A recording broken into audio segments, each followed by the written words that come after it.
नमस्कार, आप देख रहे हैं टीवी 9 भारतवर्ष और मैं हूं आपके साथ अनूप आकाश वर्मा। शादी में 7 फेरे लेने की प्रथा तो आपने देखी होगी, सुनी होगी।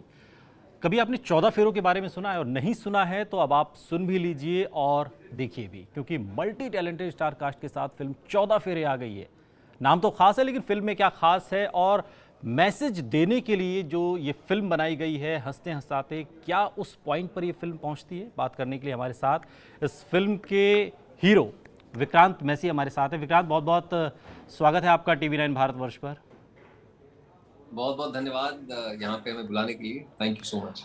विक्रांत, हसीन दिलरुबा के बाद अब 14 फेरे, आपसे हमेशा कुछ खास, कुछ बहुत ज़बरदस्त की उम्मीद की जाती है और आप हमेशा हर बार उस पर खरे उतरते हैं। इस बार 14 फेरे में क्या खास है और सीधी सीधी सी अगर बात करें तो लोग इस फिल्म को क्यों देखें? सबसे पहले तो बहुत बहुत धन्यवाद आपके आपके शब्दों के लिए। ये फिल्म से क्यों देखनी चाहिए? ये फिल्म एक आउट एंड आउट एंटरटेनर है। ठीक है। सीधे सीधे शब्दों में मैं भी आपको यही कहूंगा कि it is an out and out entertainer. Hmm. और हमने काफी काफी समय से, खास तौर पे पिछले जब से लॉकडाउन हुआ है साल डेढ़ साल में, हमने बहुत कम ऐसी रोम कॉम्स देखी हैं। रोमांटिक कॉमेडीज बहुत कम देखने मिलती हैं। एंड आई थिंक अब जब सब अपने घरों में बैठे हुए हैं, खास तौर पे यहाँ पे बॉम्बे में बहुत बारिश हो रही है और आसपास भी बहुत सारी जगह बारिश हो रही है, अपने घरों में बैठे हैं, तो आप 2 घंटे अपने परिवार वालों के साथ बैठ के ये फिल्म देख सकते हैं। ये एंटरटेनर है और साथ ही साथ में बहुत सी ऐसी चीजें हमने कहने की कोशिश की हैं इसमें जिनसे आप शायद आइडेंटिफाई कर पाए। बिल्कुल, चूंकि एक सोशल इशू को इस फिल्म में विक्रांत उठाया गया है और जी। पहला सवाल तो ये कि इस टॉपिक का ख्याल कहाँ से आया, कहाँ से ये टॉपिक लगा कि हाँ इस पर हमें फिल्म बनानी चाहिए। हालांकि हम लोग तमाम जगहों पर इस तरह की खबरें देखते हैं, ऐसे इश्यूज देखते हैं जिस रूढ़िवादी मानसिकता को अगर मैं कहूँ तो टच करने की कोशिश की गई है। कहाँ से ख्याल आया कि इस, और क्या ये फिल्म जिस मंशा के साथ बनाई गई है उस रूढ़िवादी परंपरा को क्या फिल्म तोड़ती है? क्या वाकई उस मैसेज तक आप पहुँचे हैं या फिल्म पहुँची है? जी। जी, आपके सवाल में एक जवाब है। हाँ। जैसे आपने कहा कि रूढ़िवादी मानसिकता जो हमारे हम्म। देश में आमतौर पे हमें देखने मिलती है, हम्म। ये फिल्म उस विषय पे बात करती है। हम्म। अ, और क्या ये फिल्म सक्षम रही है, वो तो हम नहीं कह सकते। वो तो आई थिंक जनता ही बता पाएगी, उनका रिस्पॉन्स ही बता पाएगा। हम्म। हमने हमारी तरफ से सिर्फ कोशिश की है। हम्म। और ये कहानी जो है वो लिखी गई है मनोज कलवानी द्वारा, हम्म। जो इस कहानी के लेखक हैं। इस फिल्म के डायरेक्टर हैं देवांशु सिंह। हम्म। और ये जब कहानी मेरे पास आई थी तो मैं खुद, हालांकि मैं शहर में पला बड़ा हूँ, लेकिन ट्रैवल करके और अपने काम के जरिए काफी सारे लोगों से मुलाकात होती है, अलग अलग कल्चर्स देखने मिलते हैं और हम हम्म। जानते हैं कि हमारा देश कितना डाइवर्स है, बिल्कुल। कि विभिन्न प्रकार के लोग यहाँ पे इस देश में रहते हैं, अलग अलग कल्चर्स हैं। लेकिन अनफॉर्चुनेटली आज भी हम कह लें कि हम मार्स पे पहुंच गए, चांद पे पहुंच गए, हम एक इमर्जिंग इकोनॉमी है, one of the largest robust democracies है। बिल्कुल। लेकिन उसके बावजूद कास्टिज्म का जो एक इशू है, हम्म। डाउरी का एक इशू है, हाँ, वो तो और एक सच्चाई है। वो एक सच्चाई है हम्म। अनफॉर्चुनेटली। आज भी अगर हम रीजनल न्यूज़पेपर्स को उठा लें, मुझसे ज्यादा, कहीं ज्यादा आपको पता होगा ये, बिल्कुल। क्योंकि आप लोग देश देश के कोने में हम्म। केटर करते हैं। अनफॉर्चुनेटली ये सारी चीजें हमें आज भी देखने मिलती हैं। तो हमने सिर्फ एंटरटेनमेंट के माध्यम से एक एक दो आपके जो प्राइमरी किरदार हैं उनके थ्रू हमने इनकी लव स्टोरी बताने की कोशिश की है, लेकिन उसके साथ साथ हमने ये जो इश्यूज हैं उनको भी बताने की कोशिश की है। हम्म। लेकिन यहाँ पे कोई ज्ञान नहीं देना चाहते हैं हम, यहाँ पे हम कोई रास्ता नहीं दिखाना चाहते हैं, यहाँ पे कोई, हम किसी को रिडिक्यूल नहीं करना चाहते हैं, कॉन्डेसेंड नहीं करना चाहते हैं। हम सिर्फ अपना पॉइंट ऑफ व्यू रखना चाहते हैं। इस फिल्म में मल्टीपल टेक अवेज हैं। हम्म। और ये सिनेमा की खूबसूरती यही है हाँ। कि उसे देख, अगर मान लीजिए अगर एक सिनेमा हॉल में 800 लोग बैठ के अगर एक ही फिल्म देख रहे हैं, तो वो 800 लोगों के लिए अलग अलग टेक अवेज होते हैं। बिल्कुल। एंड आई थिंक उसी उसी चीज के बारे में उस हम I would want to leave it at that. अच्छा, लेकिन विक्रांत, चूंकि ये एक बहुत सीरियस इशू है, लेकिन इस सीरियस इशू को हल्के फुल्के अंदाज में कहना है, हंसी मजाक में कहना है, कॉमेडी में कहना है, ये आइडिया कैसे आया, ये आइडिया कैसे जन्मा? जी, इस फिल्म के जो डायरेक्टर हैं देवांशु सिंह, हम्म। वो और राइटर जो है, वी ऑल, हमको ये पहले से पता था कि ये इतने इतने भारी भरकम सब्जेक्ट को हमने हमेशा से ब्लड शेड में देखा है, हम्म। इंटेंस एक्शन में देखा है, ड्रामा में देखा है। हम इसे एक अलग तरीके से पेश करना चाह रहे हैं। हम्म। हालांकि शायद हम चीजें वही कह रहे हैं, लेकिन हमारा ये मानना था कि हमें इसे मॉर्बिड या ग्रिम या बहुत ही इंटेंस बनाने की जरूरत नहीं है। हम्म, हम एंटरटेनमेंट के माध्यम से भी यही सारी चीजें कह सकते हैं। हम्म, एंड बहुत ही कॉन्शियस डिसीजन था ये। और हम काफी काफी खुश हैं इस चीज को लेके, क्योंकि लोग ना कि सिर्फ ये, हम नहीं चाह रहे थे कि ये फिल्म एक एक लव स्टोरी से एक इशू बेस्ड फिल्म बन जाए, हाँ, क्योंकि वो नहीं है। ये एक एक लव स्टोरी है। ये मॉडर्न दो लोग हैं जो हम्म, छोटे शहर में पले बड़े हैं, लेकिन शहरों में काम करते हैं, अपनी इंडिपेंडेंट लाइफ है उनकी। और ये उनके विक्र थ्रू हमने इन हाँ, इन इश्यूज को एड्रेस करने की कोशिश की है। हाँ। अच्छा यहाँ पे विक्रांत, कोई एक थोड़ा-सा सवाल इसी से जुड़ा हुआ है, लेकिन फ़िल्म से थोड़ा हटकर है। आपके इर्द-गिर्द क्या कभी ऐसा कोई विषय रहा या आपका कोई वास्ता हुआ ऐसे इस विषय पर, जिस टॉपिक पर ये पूरी फ़िल्म घूमती है? बिल्कुल, जैसे मैंने कहा कि हुँ, अभिनय की वजह से और सिनेमा में रहने की वजह से देश के कोने-कोने में घूमने मिलता है। हुँ, अलग-अलग विभिन्न प्रकार के लोग, कल्चर और ये सारी चीज़ें देखने मिलती हैं। हुँ, मेरा हमेशा से ये मानना रहा है कि बॉम्बे, दिल्ली, बैंगलोर, कलकत्ता ये असली हिंदुस्तान नहीं है। अगर हुँ, इन शहरों से 100-100 किलोमीटर दूर आप चले जाएँ, तो वहाँ आपको असली हिंदुस्तान देखने मिलेगा। और आज भी अनफॉर्च्युनेटली, क्योंकि एक्सपोज़र काम के ज़रिए और ट्रैवल करने का शौक है, उस वजह से रहा है, हुँ, तो ऐसे केसेज़ बहुत देखने मिले हैं। जैसे मैं अभी थोड़ी देर पहले कह रहा था कि आप लोग न्यूज़ बिज़नेस में हैं, हुँ, और आप लोगों को देश के कोने-कोने बी टियर सिटी या सी टियर सिटी में क्या-क्या होता है, इन्हीं चीज़ों को लेके, कास्टिज़्म को लेके, एक वुमेन्स राइट्स को लेके, या फिर डाउरी को लेके, तो वो तो आप लोगों ने भी देखा ही है। तो बिल्कुल। मैंने भी देखा है, और ख़ास तौर पे क्योंकि ये फ़िल्म इंटरकास्ट मैरिजेज़ की बात करती है। हुँ, मेरे खुद के घर में, मतलब ऊपर वाले की कृपा से, मैंने कभी एक्सपीरियंस किया नहीं है। मेरे खुद के पेरेंट्स जो हैं, हुँ, वो उनकी इंटरकास्ट मैरिज हुई है। मेरे फादर बाय बर्थ क्रिश्चियन थे, और हैं, और मेरी माताजी जो है वो सरदारनी है। एंड ये सारी चीज़ें, जैसे मैंने कहा कि मतलब शहरों में एक हद तक ये चीज़ें नहीं ये दिख रही। टॉपिक तो विक्रांत एक तरीके से आपके मतलब फैमिली मतलब बहुत करीब है ये। अच्छा, आप भी चूंकि बहुत जल्द शादी करने वाले हैं, ऐसी भी खबरें, आप भी नहीं, फेरे ले ऐसा सकते ऐसा हैं। ऐसा तो कुछ शीतल शीतल ठाकुर के साथ क्या आपके भी 7 फेरे होंगे? यहाँ भी नौबत 14 फेरों की आएगी? नहीं, ऐसा ऐसा कुछ नहीं। मुझे खुद नहीं पता कि मेरी शादी कब होगी।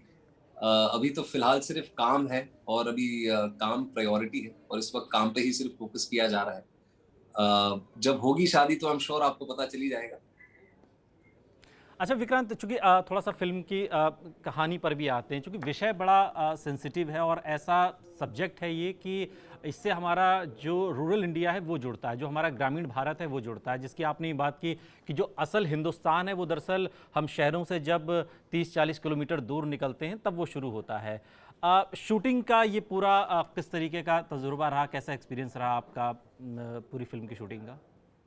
ये बहुत ही अच्छा अनुभव रहा। हम्म, हमने पूरी फ़िल्म लॉकडाउन के दौरान शूट की थी, तो हम बहुत जगह ट्रैवल कर नहीं पाए थे। इस फ़िल्म में हमने बिहार भी दिखाने की कोशिश की है, जयपुर भी दिखाने की कोशिश की है, दिल्ली भी दिखाने की कोशिश की है। लेकिन अनफॉर्च्युनेटली लॉकडाउन के कारण हम ये सारी जगहों पे जा नहीं पाए थे, तो हमने पूरी फ़िल्म लखनऊ में ही शूट की। हम्म, और काफ़ी अच्छा अनुभव रहा। जैसे मैंने कहा कि ये सारे सबटेक्स्ट थे। ये जो भी इश्यूज़ हैं, ये हमारे सबटेक्स्ट थे। हम्म, ये डेफिनेटली मेन इशू था नहीं। The main thing that the film is about is a love story between two people.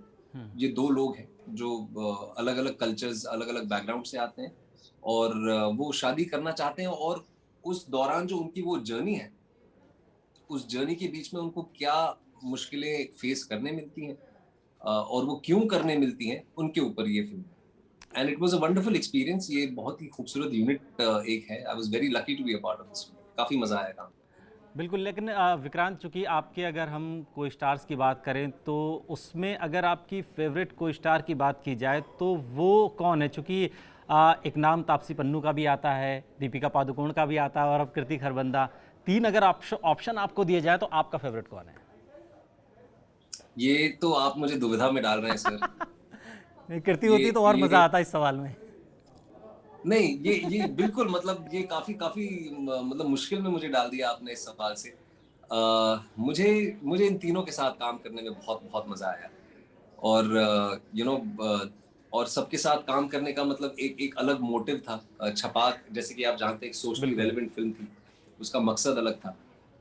हसीन दिलरुबा का एक अलग मकसद था, और यहाँ पे हमारा एक अलग मकसद है। तो I think it was wonderful working with all three of them.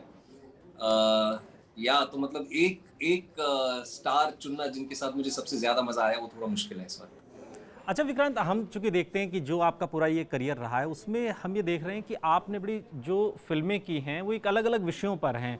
चाहे वो छपाक हो या फिर आपने सीरीज़ की मिर्ज़ापुर, उसमें भी एक एक अलग आपका रोल था, या फिर अभी हसीन दिलरुबा, या फिर अब ये 14 फेरे। ये अलग अलग स्टोरी आपको खोज लेती हैं या आप ऐसी स्टोरीज़ की तलाश में रहते हैं? सर शुरू शुरू में जब काम शुरू किया था, मुझे 7 साल हो गए हैं सिनेमा में काम करके। हम्म। तो ये तो सच है कि शुरुआत में पोजीशन नहीं थी काम चूज करने की। हम्म। कहीं ना कहीं जो मेरी एक्चुअल पर्सनालिटी है उसकी वजह से ये पार्ट्स मेरे पास आए। हम्म। लेकिन आज ऊपर वाले की कृपा से, लोगों के सहारे और सपोर्ट से आज थोड़ी बहुत एक ऐसी पोजीशन मिली है जहाँ पे मैं खुद चूज कर पाऊँ कि मैं किस चीज़ में अपना वक्त देना चाहता हूँ या नहीं देना चाहता हूँ। कॉन्शियस एफर्ट है ये। अगर मैं अपने अपने हम्म। काम के थ्रू, अपने अपने आर्ट फॉर्म के थ्रू, जी। अपने मन की बातें या लोगों के मन की बातें अगर मैं बाहर ले आ पाऊँ, तो उससे उससे बड़ा सौभाग्य मुझे नहीं लगता कि मेरी ज़िंदगी में कोई है इस वक़्त। तो ये दोनों का बैलेंस है मेरे ख़्याल से।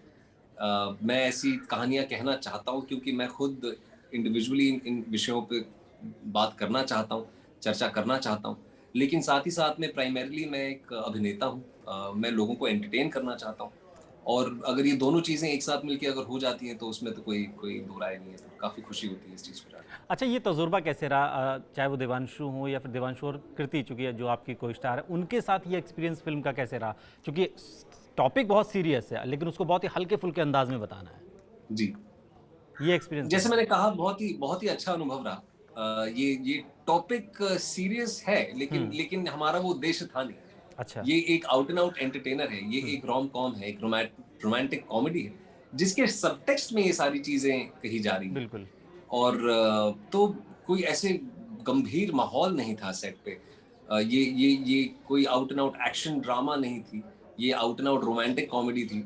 और जैसे मैंने कहा कि हर फिल्म के मल्टीपल टेक अवेज होते हैं। तो ये अभी लोगों पे निर्भर है कि इस फिल्म से वो क्या लेके जाना चाहते हैं अपने साथ।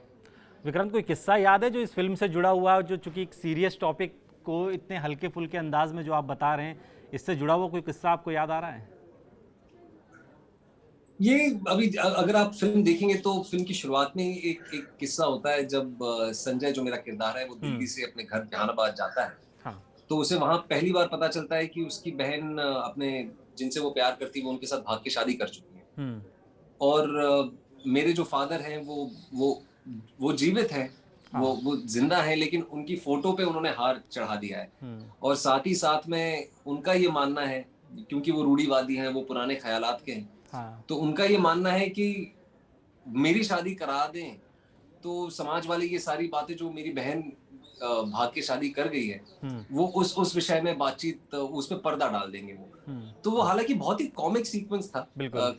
कि मुझे खुद पहली बार पता चलता है कि अरे हाँ। मुझे घर बुलाया गया है इस वजह से, क्योंकि इन्होंने मेरा रिश्ता मेरे बिना हम्म। कहे, बिना मुझसे चर्चा किए इन्होंने हम्म। रिश्ता मेरा पक्का कर दिया है। हम्म। तो वहां पे जो एक एक्सचेंज होता है वो काफी काफी कॉमिक था।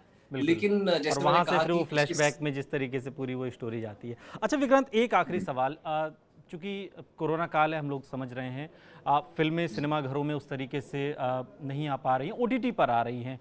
क्या ये जी। जो फ़र्क है, ये एक्सपीरियंस किस तरीके का आप लोग महसूस कर रहे हैं? चूंकि जो आप चूंकि फिल्मों में काम कर रहे हैं, आप हीरो हैं इस फिल्म के, तो बतौर हीरो ये आपको किस तरीके का एक्सपीरियंस लगता है कि सिनेमा घर में न लग के फिल्म ओटीटी पर जब आती है तो? हालांकि आप तो किंग हैं सर ओटीटी के। पिछले पिछले 1.5 साल से तो अनफॉर्चुनेटली सिनेमा घर सारे बंद पड़े हैं। हम्म। लेकिन as as as an actor, as a lover of cinema, मैं भी चाहता हूँ कि सिनेमा घर जल्दी खुले, हम्म। क्योंकि हमारे कल्चर का एक बहुत ही अहम हिस्सा है वो। हम सब महीने में एक बार, कम से कम अगर एक मिडिल क्लास फैमिली की बात करें, तो महीने में एक बार सब एकजुट होकर सिनेमा घर जाके फिल्म देखना पसंद करते हैं। लेकिन क्योंकि वो नहीं हो पा रहा है, तो कहीं ना कहीं ओटीटी की वजह से एज एज एन एक्टर ये मौका मिला है कि लॉकडाउन के बावजूद लोगों के घरों तक पहुंच के उनसे हम अपनी कला का प्रदर्शन कर पा रहे हैं, उनसे बात कर पा रहे हैं और उन्हें एंटरटेन कर पा रहे हैं। तो आई आई थिंक कि ये दोनों चीजें जो हैं ये बिल्कुल। साइमल्टेनियसली एग्जिस्ट कर सकती है। लेकिन मैं बहुत शुक्रगुजार हूँ ओटीटी प्लेटफॉर्म्स का, पिछले 1.5 सालों में खास तौर पे, क्योंकि 1.5 सालों में 6 फिल्में मेरी बिल्कुल, ये रिलीज हुई हैं। आपको मानना पड़ेगा कि कोरोना काल ने दरअसल ओटीटी की जो असल ताकत है उसको भी बता दिया और उसको भी पहचान लिया है। बहुत बहुत शुक्रिया विक्रांत हमसे बातचीत करने के लिए, बहुत अच्छा लगा आपसे बात करके और ढेरों शुभकामनाएं आपकी फिल्म 14 फेरे के लिए और उम्मीद है जल्दी आपके जीवन में भी 7 फेरे होंगे और 14 फेरे की नौबत नहीं आएगी। थैंक यू, बहुत अच्छा लगा आपसे बात करके। थैंक यू, धन्यवाद। शुक्रिया, बहुत बहुत शुक्रिया आपका। तो फिल्म 14 फेरे रिलीज़ हो गई है OTT पर और फिल्म की जो कहानी है दरअसल वो रूढ़िवादी समाज के इर्द गिर्द घूमती है। वो समाज जो जाति के बंधनों में बंधा हुआ है और कहीं ना कहीं अंतर जाति विवाह को लेकर बहुत सारे सवाल खड़े करता है। ये फिल्म दरअसल उन्हीं सवालों पर चोट करती है। यहाँ रुक रहे हैं लेकिन आप कहीं जाइएगा नहीं, बने रहिए हमारे साथ, देखते रहिए TV9 भारतवर्ष।